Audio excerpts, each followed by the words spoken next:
Olá, tudo bem? Agora nós vamos falar da lição de número 10. E o título, ele nos diz assim: O caminho através do véu. Véu, cortina, algo que pode separar dois ambientes. E quando nós falamos de véu, nós falamos justamente daquele véu que separava os ambientes do santuário. Que santuário é esse? Você vai descobrir ao longo do nosso estudo.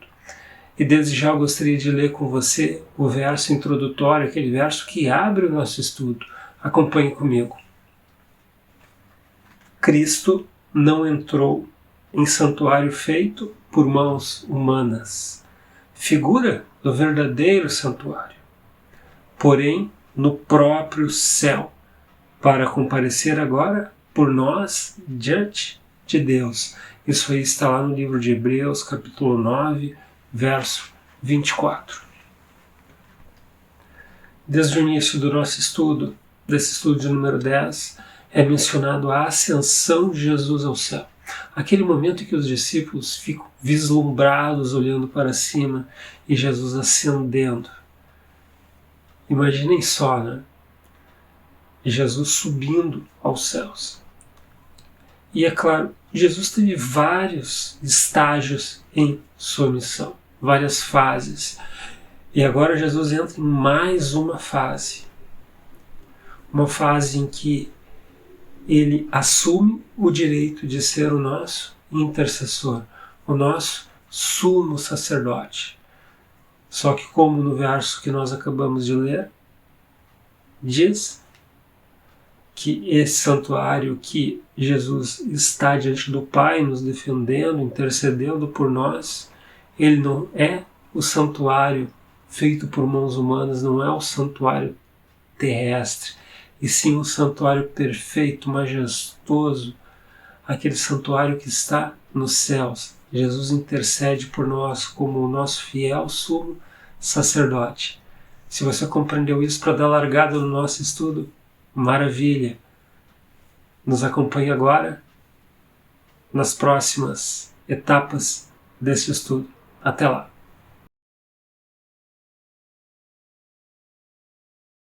Próximo tema do nosso estudo: Jesus diante do Pai. Como nós vimos lá na introdução, Jesus está perante o Pai, intercedendo, nos defendendo. Mas nos defendendo de quê? Intercedendo por quê? Não se esqueça que nós temos um acusador. Exatamente, nós temos o representante do mal que tenta pegar os nossos vacilos, as nossas quedas, as nossas fragilidades e transformá-las em argumentos para nos descredenciar das bênçãos celestiais. Mas, que maravilha, não é mesmo? Nós temos alguém interessado na nossa causa, interessado na nossa salvação. E quando nós falamos de interesse na nossa salvação, Jesus Cristo é o nome absoluto, é o nome que realmente age em nosso favor. E por que ele age em nosso favor? Ele tem um plano para cada um de nós. O plano principal que nós temos em comum é justamente o foco na eternidade, em um novo céu e em uma nova terra. E agora eu gostaria de te convidar a ler aquilo que está lá em Hebreus capítulo 11, verso 10. Acompanhe comigo. Porque aguardava a cidade que tem fundamentos, da qual Deus é o arquiteto e edificador. Lembrando que Hebreus capítulo 11, nós temos a galeria da fé, nós temos alguns dos principais nomes bíblicos que tiveram uma vida não perfeita, mas uma vida inspirada e conduzida pelo Criador. E o que eles tinham como fundamento? O que eles visualizavam? O que eles enxergavam à frente? Qual era a meta deles? Era justamente ingressar na eternidade, ingressar nesse ambiente celestial, uma cidade que tem um fundador, que tem um arquiteto, que é o nosso próprio Deus, que é o nosso próprio Jesus Cristo. Que você possa ter em mente o real motivo pelo qual Jesus te defende. É porque Ele quer te ver na eternidade. Que notícia maravilhosa. Olá, meu irmão, olá, minha irmã, que bom que nós estamos juntos estudando a lição da Escola Sabatina. A lição da Escola Sabatina é uma bênção na minha vida e na tua vida. Não deixe de estudar a lição. Nós estamos na semana número 10, estamos estudando mais um tema importante do livro de Hebreus. Hoje nós vamos estudar segunda e terça-feira com os irmãos. Hoje nós temos como título Convite Divino. E a pergunta é, como foi a experiência de Israel no Monte Sinai?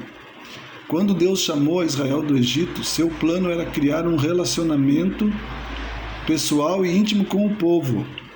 Ele disse, vocês virão o que fiz aos egípcios e como levei vocês sobre asas da águia e os trouxe para perto de mim. Deus ansia de ter um relacionamento íntimo com o povo. Naquele tempo e nos dias de hoje também. Deus então orienta Moisés para que o povo se consagrasse, para que o povo se preparasse, porque eles iriam se apresentar diante de Deus do Monte Sinai. O povo, por causa dos seus pecados, por causa da sua falta de fé, o povo ficou com medo de entrar na presença de Deus. Vejam, Deus convida o povo para se apresentar, porque Deus queria ter uma relação mais íntima com o povo, assim como ele estava tendo com Moisés, e ele queria ter também com o povo de Israel. Nós não podemos, irmãos, perder a oportunidade de nunca nos aproximarmos de Deus e termos relação pessoal com Deus, conhecer a Deus intimamente. A lição diz que a manifestação da santidade divina no Monte Sinai teve como propósito ensinar o temor ou respeito a Deus e também levar o povo a conhecer sua misericórdia e fidelidade. Deus tinha um propósito de mostrar a eles a sua misericórdia e a sua fidelidade.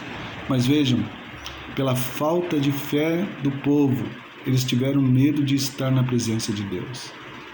Nós não podemos ter falta de fé, né? Os pecados que nos afastam de Deus devem ser confessados, abandonados, para que tenhamos intimidade com nosso Deus e não tenhamos medo de estar na presença de Deus. É um privilégio, porque na eternidade nós vamos passar o tempo todo na presença de Deus, adorando e louvando o seu nome. Que nós possamos entender que a nossa vida, ela só é feliz quando temos intimidade e relacionamento com o nosso Deus.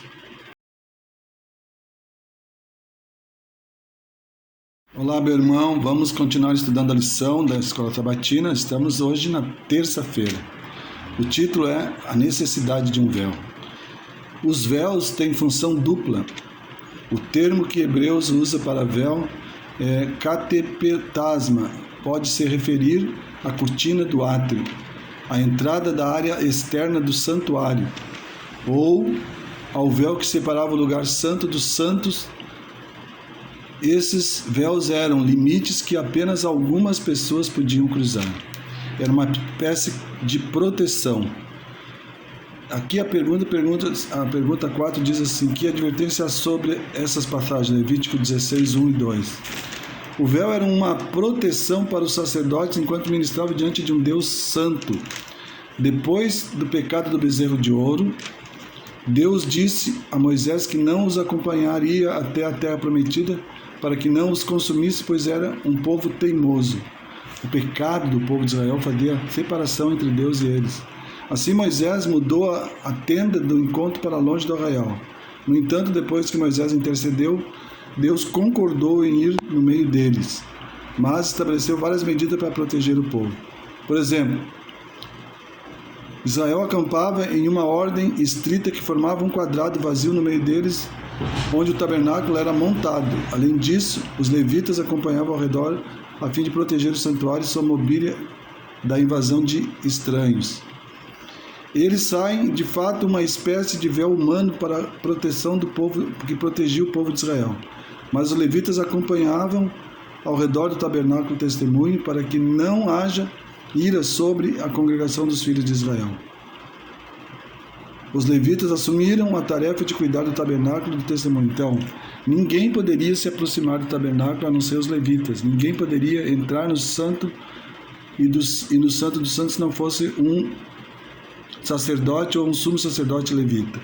Por quê? Porque Deus é santo e a sua presença requer consagração, santidade. Jesus, como nosso sacerdote, também foi nosso véu. Por meio da sua encarnação, Deus armou seu tabernáculo entre nós e podemos contemplar sua glória. Ele tornou possível que Deus Santo vivesse entre um povo imperfeito.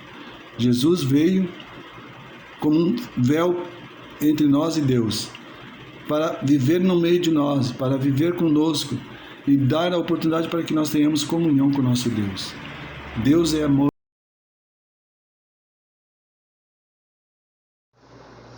Irmãos, atentem para este tema, o novo e vivo caminho através do véu. E quando eu vou lá no livro de Hebreus, no capítulo 10, dos versículos 19 a 22, eu tenho ali um convite, né? Há um convite nessa passagem. Que convite é este? Este convite é para mim e para você, que nos aproximemos de Deus, baseados nos méritos de Cristo, em plena certeza de fé e sincero coração. Mas eu volto lá no título que fala o novo e vivo caminho através do véu. O que seria este véu? Para que você tem em casa um véu? Para que ele serve? Para fazer separação de coisas e coisas, compartimentos e compartimentos. Então ali, veja bem que este véu é a carne, é o corpo de Jesus que inaugura o santuário e a presença de Deus entre seu povo, vamos dizer assim, consumou essa aliança, essa nova aliança. Porque não devemos esquecer, meus irmãos, que antes era apenas os levitas que ministravam no santuário, mas agora você tem um caminho através do véu, da carne de Jesus, que foi oferecida por você, né? E por mim também. Então inaugura-se ali o ministério sacerdotal de Cristo Jesus.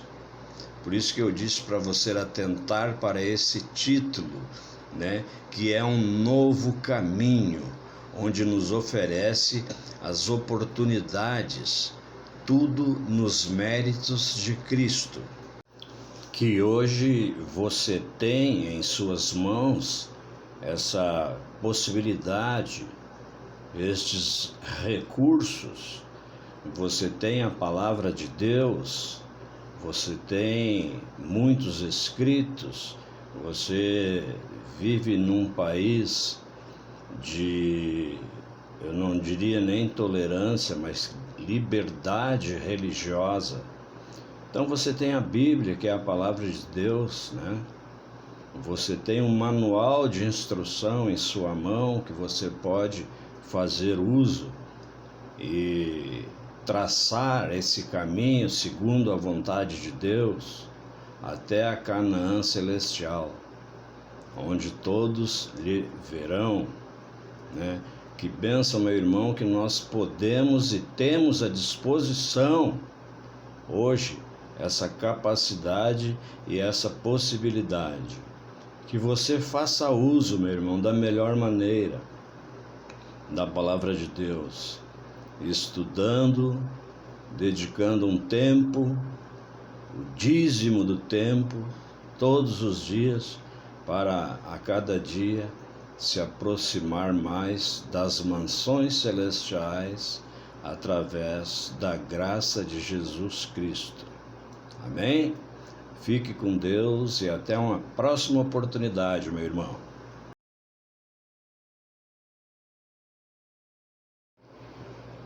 Irmãos e irmãs, se alguém lhe perguntasse como chegar a Jerusalém Celestial, o que você responderia? Eu quero crer, irmãos, que seja unicamente por meio da fé. Porque você só aposta em alguma coisa quando você acredita, não é isso? Eu vou comprar aquela geladeira nova porque ela é boa, né? Porque ela funciona. E assim por diante. Esse é um exemplo que talvez não sirva aqui para nós, mas você faz as coisas normalmente mediante a fé. Os crentes, por exemplo, da época, chegaram a Jerusalém Celestial por meio da fé, né? Assim, Jerusalém Celestial pertence ao reino das coisas que não se esperam, né? E não se veem, conforme está lá em Hebreus 11, já logo no versículo 1, né? Mas que são asseguradas mediante a fé. E Hebreus 11, ali do verso 1 em diante, fala claramente o que é a fé. E é essa fé que nós devemos estar arraigados nela, para que sigamos aquilo que Jesus deixou como caminho para nós, através da sua palavra. Veja bem, a última peregrinação, que será a festa dos tabernáculos, né? E que eu poderia dizer mais? Que não se cumpriram ainda, né? Que não se cumpriu ainda o Pentecostes, a festa dos tabernáculos, que não se cumpriram ainda, né? Vamos festejar com Jesus quando estivermos na cidade santa. Portanto, esse derramamento dar-se-á, derramamento do Espírito, quando nós estivermos na cidade santa, na Nova Jerusalém, juntamente com Cristo. Isto já será o derramamento do Espírito Santo, o Pentecostes, né? Então ali haverá a festa dos tabernáculos. Vamos fazer o encerramento da lição? Chegamos ao fim de mais um estudo que demonstra mais uma característica de Jesus, o seu papel atuante a nosso favor. E vai chegar o dia em que nós vamos poder ver Jesus face a face, reconhecê-lo como superior e absoluto em nossas vidas. E acompanhe comigo aquilo que está lá em Salmos 42, verso 2. Observe o texto. A minha alma tem sede de Deus, do Deus vivo. Quando irei e me verei perante a face de Deus? Com certeza essa é uma das principais metas de todo cristão. Um dia, estar no ambiente celestial, estar no reino de Deus e ter acesso ao Todo-Poderoso. É claro, quando nós falamos isso, existe talvez um ar de dúvida, um ar de suspeita, um ar de uma situação inalcançável. Mas as Escrituras testificam de que Jesus é nosso Salvador. E Ele não é um Salvador imóvel, Ele é um Salvador atuante. Como nós observamos nesse estudo, Ele está atento a cada passo nosso. Ele está com o seu escudo à nossa disposição. Ele deseja nos defender das acusações. Ele deseja nos colocar perante o Pai. Ele deseja a nossa salvação. Como intercessor, como aquele que está lá no santuário celeste, Ele nos defende com o objetivo de que venhamos a estar com Ele em atmosfera celestial. Que você possa ter isso bem fixo na sua mente e no seu coração. Nos vemos na próxima semana. Até lá. Tchau, tchau. Não quero ser pai, um cristão de aparência ou apenas um fã de Jesus. Quero estar comprometido contigo em todos os momentos e circunstâncias. Toma conta de minha vida, por favor. Em nome de Jesus. Amém.